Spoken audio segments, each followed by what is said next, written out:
नमस्कार, आप सभी का स्वागत है यूट्यूब चैनल कुमार फाइनेंस पर। इस वीडियो में हम बात करेंगे इंडस्ट्रियल प्रोडक्ट का मैन्युफैक्चरिंग और सेल करने वाली company atom Valves limited share के बारे में, जिसने पिछले एक साल में 400% से ज़्यादा का रिटर्न दिया है अपने इन्वेस्टर्स को। जबकि पिछले 3 साल का डेटा देखा जाए तो यहाँ पर आपको 500% के आसपास रिटर्न बनता हुआ दिखेगा। हाल फिलहाल इस कंपनी के मैनेजमेंट ने बोनस शेयर इशू करने का भी अनाउंसमेंट किया है, जिसका रेशियो 1:1 देखने को मिलेगा। क्योंकि ये स्टॉक रिसेंट पास्ट में मल्टी बैगर रिटर्न दे चुका है अपने इन्वेस्टर को, तो क्या ऐसा ही रिटर्न आने वाले टाइम में देखने को मिलेगा? इसके मैनेजमेंट ने जो बोनस शेयर इशू करने के लिए अनाउंसमेंट किया है उसका रिकॉर्ड डेट क्या है, और आने वाले टाइम में इसका पॉजिटिव और निगेटिव इम्पैक्ट क्या हो सकता है, फ्यूचर में इस कंपनी का प्रोस्पेक्ट कैसा बन रहा है और करंट टाइम में फंडामेंटली ये कितनी स्ट्रांग है, ये पूरे डिटेल इस वीडियो में जाने उसके पहले मैं कहना चाहूँगा, अगर आप फर्स्ट टाइम विजिटर हैं इस चैनल पर या अब तक आपने इसको सब्सक्राइब नहीं किया है, चैनल को सब्सक्राइब करके बेल आइकन का बटन जरूर प्रेस करें ताकि ऐसे ही क्वालिटी वीडियो का नोटिफिकेशन आपको मिलती रहे। दोस्तों, जैसे कि मैंने बताया, Atom Valves Limited industrial product का मैन्युफैक्चरिंग और सप्लाई करती है,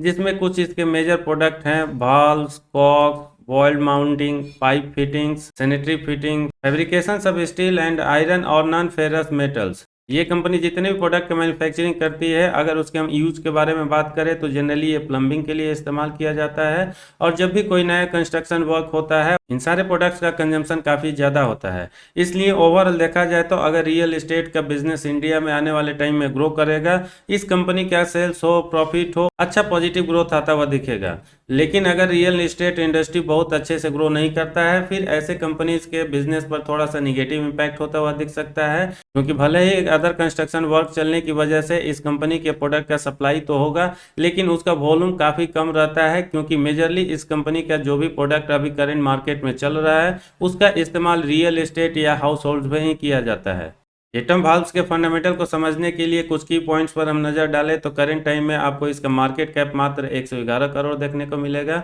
स्टॉक भी काफ़ी हाई, करीब 80 के आसपास है। रिटर्न ऑन कैपिटल एम्प्लॉयड का परसेंटेज अच्छा माना जा सकता है, क्योंकि ये 15% है, जबकि रिटर्न ऑन इक्विटी को हम एवरेज मान सकते हैं, क्योंकि ये 15 के नीचे 13 13.5% के आसपास है। बुक वैल्यू भी इसका मात्र 26.70 रुपये है, और इस शेयर के करेंट मार्केट प्राइस हम कंपेयर करके देखें, बुक वैल्यू के कंपैरिजन में ऑलमोस्ट ये 10 टाइम्स चल रहा है। पिछले एक साल में इसने 37.20 रुपये का लो, जबकि 370 रुपये का हाई बनाया है। इसके क्वार्टरली परफॉर्मेंस पे हम नज़र डालें तो यहाँ per year and year quarter basis पर काफ़ी हाई ग्रोथ होता हुआ दिखेगा, क्योंकि इसका सेल्स 4.41 करोड़ जो एक साल पहले जून 2021 के क्वार्टर में था, वो बढ़ के जून 2022 में 7.44 करोड़ का हो जाता है। सिक्वेंशियल क्वार्टर बेसिस पर भी इस कंपनी का परफॉर्मेंस अच्छा ही नजर आएगा, क्योंकि सेल्स इस पीरियड में ऑलमोस्ट आपको 12-13% का ग्रो करते हुआ नजर आएगा, क्योंकि मार्च 2022 में इसका सेल्स 6.76 करोड़ का था। ऑपरेटिंग प्रॉफिट भी इस कंपनी का क्वार्टरली रिजल्ट में सेल्स की तरह ही ग्रो करता हुआ नजर आएगा,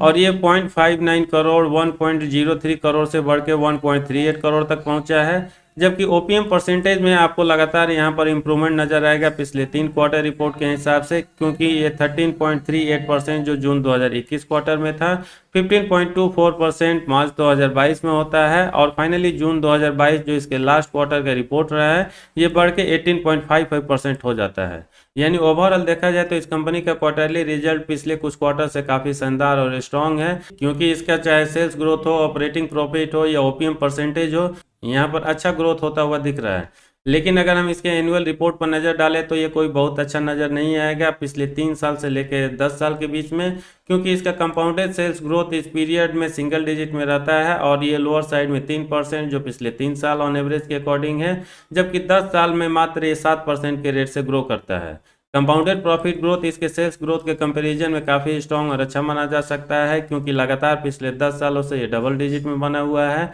और ऑन एवरेज पिछले 10 साल में ये 24%, 5 साल में 33%, 3 साल में 29%, और फाइनली एक साल में ये सबसे अच्छा रहता है, क्योंकि ये 63% तक जा पहुंचा है। और पिछले एक साल के अगर इसके सेल्स ग्रोथ को देखें तो वैसे तो ये 11% रहता है, लेकिन इसका प्रॉफिट मार्जिन ऑलमोस्ट 6 टाइम्स ज़्यादा हो जाता है। स्टॉक प्राइस CAGR भी इस कंपनी का आपको काफ़ी ज़बरदस्त देखने को मिलेगा, स्पेशली पिछले एक साल में, क्योंकि इसके शेयर प्राइस में ज़बरदस्त ग्रोथ हुआ है, और ये एक साल में 424% का अच्छा रिटर्न दिया है अपने इन्वेस्टर्स को। रिटर्न ऑन इक्विटी भी पिछले 2-3 सालों में आपको इम्प्रूव होता हुआ तो नज़र आएगा, लेकिन अभी भी काफ़ी स्ट्रांग नहीं हुआ है। पिछले 10 साल से लेके 3 साल के बीच में ये 10% से लेके 12% के रेंज में रहता है और पिछले एक साल में करीब 1% 2% के आसपास यहाँ पर इम्प्रूवमेंट होता हुआ दिखेगा और ये 13% तक पहुँचा है। एटम वाल्व्स के बैलेंस शीट को हम अच्छा मान सकते हैं, ये कंसीडर करते हुए इसका मार्केट कैप अभी भी मात्र 100 करोड़ के आसपास है और यहाँ पिछले 3-4 एनुअल रिपोर्ट के हिसाब से अच्छा जंप आता हुआ दिखेगा रिजर्व्स के मामले में,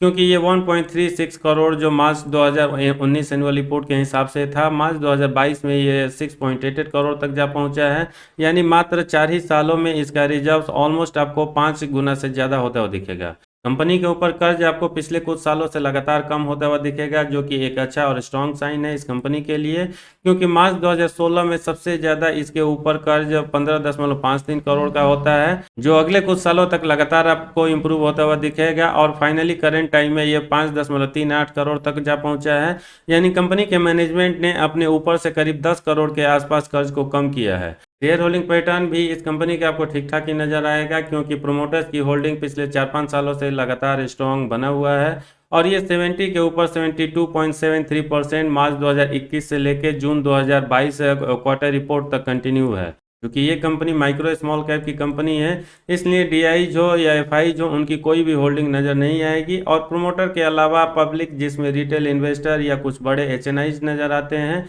उनकी होल्डिंग लगातार पिछले 4 सालों से 27.27% बना हुआ है। दोस्तों, जैसा कि हमने देखा एटम वाल्व्स का बिजनेस ऑपरेशन काफ़ी छोटे स्केल पर चल रहा है, बावजूद इसके ये शॉर्ट एनालिसिस में काफ़ी स्ट्रांग नज़र आ रही है, क्योंकि करंट टाइम में इसके फेवर में स्ट्रेंथ 8, अपॉर्चुनिटी 1, टोटल 9 का स्कोर हो रहा है, जबकि इसके अगेंस्ट में वीकनेस 2 और थ्रेट 0 मात्र 2 का ही स्कोर हो रहा है। स्टॉक मार्केट में एटम वाल्व्स के शेयर का जो ट्रेडिंग होता हुआ दिख रहा है पिछले 1 महीने से, अगर डिलीवरी के परसेंटेज पर नज़र डाल के उसको समझने की कोशिश किया जाए किस तरह से, चाहे पोजिशनल ट्रेडर हो या इन्वेस्टर हो, चाहे उनका ओपिनियन मिड टर्म से लेकर लॉन्ग टर्म तक का है, इंटरेस्ट कैसा नज़र आ रहा है, हम वॉल्यूम एनालिसिस के माध्यम से समझ सकते हैं। पिछले 1 महीने में ऑन एवरेज केवल 6000 का शेयर ट्रेड होता हुआ दिखेगा, जिसमें डिलीवरी का परसेंटेज 83% के आसपास है, जबकि पिछले 1 सप्ताह का डेटा हो या 1 दिन का डेटा हो, लगातार इसमें आपको 3000 से लेकर 5000 के क्वांटिटी में शेयर ट्रेड होता हुआ नजर आएगा और डिलीवरी का परसेंटेज 100% है। यानी वॉल्यूम एनालिसिस के माध्यम से समझने की कोशिश किया जाए, लगातार इसमें इन्वेस्टर और पोजिशनल ट्रेडर का व्यू पॉजिटिव है। तो क्या इस शेयर को करंट प्राइस लेवल पर बाई करके फ्यूचर में एक बार फिर से कोई भी रिटेल निवेशक अच्छा रिटर्न पा सकता है? उसके लिए हम इसका इन्वेस्टमेंट चेकलिस्ट देख लेते हैं और फाइनली बोनस शेयर का क्या रिकॉर्ड डेट है और उसका पॉजिटिव और निगेटिव इम्पैक्ट क्या हो सकता है आने वाले टाइम में, उसको समझ लेते हैं। एटम वाल्व्स लिमिटेड के लिए इन्वेस्टमेंट चेकलिस्ट में जो 5 पैरामीटर दिया हुआ है, इंट्रिंसिक वैल्यू आपको रेड जोन में नजर आएगा, जबकि करंट टाइम में ये एएसएम लिस्ट में भी है, इसलिए यहाँ पर भी रेड फ्लैग दिख रहा है। बाकी 3 पैरामीटर में आरओई वर्सेज एफडी रेट्स और एंट्री पॉइंट ग्रीन जोन में है, जबकि डिविडेंड रिटर्न्स इनसफिशिएंट डेटा की वजह से कुछ यहाँ पर नहीं दिया हुआ है। अगर फोरकास्ट के बारे में बात करें तो किसी भी एनालिस्ट ने अपना ओपिनियन नहीं शेयर किया है और अमूमन ऐसा देखा जाता है, अगर कोई कंपनी माइक्रो स्मॉल कैप से बिलोंग करती है, एनालिस्ट हो या बड़े बड़े ब्रोकरेज हाउसेज हो, अपना व्यू उसमें नहीं शेयर करते, क्योंकि मार्केट में उस कंपनी का डेटा काफ़ी कम मात्रा में अवेलेबल होता है। इसलिए ऐसे कंपनी के बारे में, चाहे उसका रेवेन्यू ग्रोथ हो या शेयर प्राइस ग्रोथ हो, कमेंट करना थोड़ा सा मुश्किल हो जाता है। दोस्तों, ये तो रहा एटम वाल्व्स लिमिटेड के बारे में एक छोटा सा फंडामेंटल एनालिसिस। पिछले कुछ सालों का ट्रैक रिकॉर्ड देखें इस कंपनी का, तो चाहे सेल्स ग्रोथ हो, प्रॉफिट ग्रोथ हो या ओपीएम हो, आपको काफ़ी कमजोर परफॉर्मेंस नजर आएगा। लेकिन अगर पिछले 1-1.5 सालों का डेटा देखें, न सिर्फ इसका सेल्स का वॉल्यूम काफ़ी हाई होता है, वहाँ पर ग्रोथ अच्छा नजर आता है, बल्कि इसका प्रॉफिट मार्जिन भी इसके सेल्स ग्रोथ के कंपेरिजन में काफ़ी ज़्यादा रहता है, जिसको एक पॉजिटिव साइन हम मान सकते हैं। बैलेंस शीट में भी हम इसके परफॉर्मेंस को स्ट्रॉन्ग मान सकते हैं मार्केट कैप के हिसाब से, क्योंकि 4-5 साल पहले जो इस कंपनी के ऊपर बहुत ज़्यादा कर्ज हुआ करता था, मैनेजमेंट ने लगातार उसको कम किया है, इसलिए डेट टू इक्विटी रेशियो इसका 0.5 के आसपास आ चुका है। और 2-3 साल पहले अगर चले जाएं तो कंपनी के पास बहुत ज़्यादा रिजर्व्स भी नहीं था, जिसको मैनेजमेंट ने बढ़ाते हुए मार्केट कैप के हिसाब से काफ़ी ज़्यादा और स्ट्रॉन्ग कर लिया है। पिछले 1-1.5 सालों में जिस तरीके से इसके शेयर प्राइस में हाई ग्रोथ आता हुआ दिखा और 400% से ज़्यादा का उछाल आया, इसलिए शायद इस कंपनी के मैनेजमेंट ने बोनस शेयर इशू करने के लिए अनाउंसमेंट किया है, ताकि इसके शेयर प्राइस को कम किया जा सके और जो number of shares current time में मार्केट में ट्रेड कर रहे हैं उसका भी वॉल्यूम बढ़ाया जा सके। और इसके लिए उन्होंने 12 अक्टूबर का रिकॉर्ड डेट फिक्स किया है। यानी अगर आपके पास 12 अक्टूबर तक 100 शेयर रहता है इस कंपनी का, आने वाले कुछ टाइम के बाद आपको 200 का क्वांटिटी में हो जाएगा, और जो शेयर प्राइस करेंट टाइम में 270 रुपये चल रहा है और आगे भी ऑलमोस्ट इसी के आसपास रहता है, ये 50% कम हो जाएगा।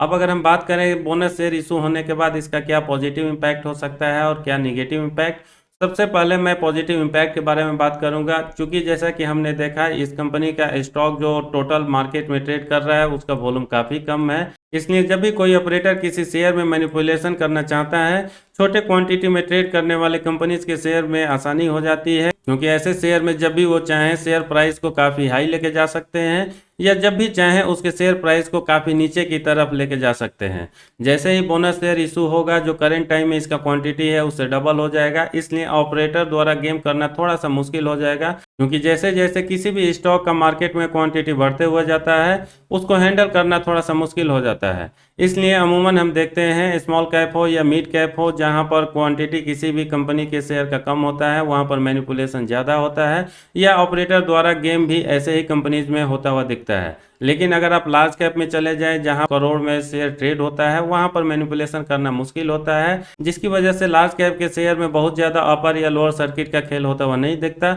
जबकि स्मॉल कैप की कंपनीज में जनरली हम ऐसा देखते रहते हैं। बोनस शेयर इशू करने के बाद अगर हम इसके नेगेटिव इम्पैक्ट की बात करें तो आने वाले टाइम में नंबर ऑफ स्टेक होल्डर इस कंपनी में बढ़ जाएंगे, इसमें लिक्विडिटी ज़्यादा आ जाएगी और मार्केट में ये ज़्यादा क्वांटिटी में ट्रेड भी करेगा। इसलिए जो इसके शेयर प्राइस में एक्सपोनेंशियल ग्रोथ आता हुआ दिखा है पिछले 1-1.5 सालों में, वहाँ पर थोड़ा सा कंट्रोल आ सकता है। बाकी अगर बात किया जाए क्या इस शेयर को करंट प्राइस लेवल पर बाई करना चाहिए फ्यूचर में बोनस शेयर पाने के लिए और अच्छे रिटर्न के लिए, दोस्तों जैसा कि हम सभी जानते हैं बोनस शेयर कुछ नहीं है, जस्ट आपका नंबर ऑफ शेयर्स बढ़ जाएगा, लेकिन उसी रेशियो में पर्टिकुलर कंपनी का शेयर प्राइस भी कम हो जाता है। इसलिए बोनस शेयर पाने के लिए तो किसी भी शेयर को बाई करना कोई अच्छा डिसीजन नहीं है। बात अगर रिटर्न पॉइंट ऑफ व्यू से देखा जाए तो जिस तरीके से इस कंपनी ने पिछले 1-1.5 साल में परफॉर्मेंस दिया है, निश्चित ही ये इनकरेजिंग है। लेकिन चूंकि ये माइक्रो स्मॉल कैप की कंपनी है, इसलिए ऐसे शेयर में निवेश करना हमेशा थोड़ा सा ज़्यादा रिस्की होता है, और चूंकि इसके शेयर प्राइस में पिछले 1-1.5 सालों में ज़बरदस्त उछाल भी आया है,